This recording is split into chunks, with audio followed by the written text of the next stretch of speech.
میرے دوستوں، ہمارے اندر ایک ایسا دشمن ہے جو باہر کی ہر چیز سے زیادہ خطرناک ہے، اور وہ ہے سستی۔ سستی ہمارا وقت، ہماری توانائی، ہمارے خواب چرا لیتی ہے۔ یہ صلاحیت کو پچھتاوے میں بدل دیتی ہے۔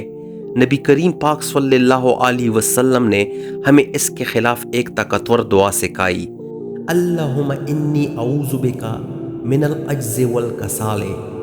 اے اللہ، میں تیری پناہ مانگتا ہوں کمزوری اور سستی سے، کیونکہ جب اللہ ہمیں سستی سے بچاتا ہے تو ہمارا ذہن تیز ہو جاتا ہے، دل مضبوط ہو جاتا ہے اور راستہ روشن ہو جاتا ہے۔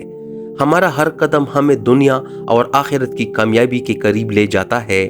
تو آج اپنے آپ سے پوچھو، کیا تم سستی کو اپنی زندگی پر قابض ہونے دو گے یا دعا کی طاقت سے اسے لڑو گے؟ اس پیغام کو شیئر کرو اور مزید کے لیے سبسکرائب کرنا مت بھولو۔ شکریہ۔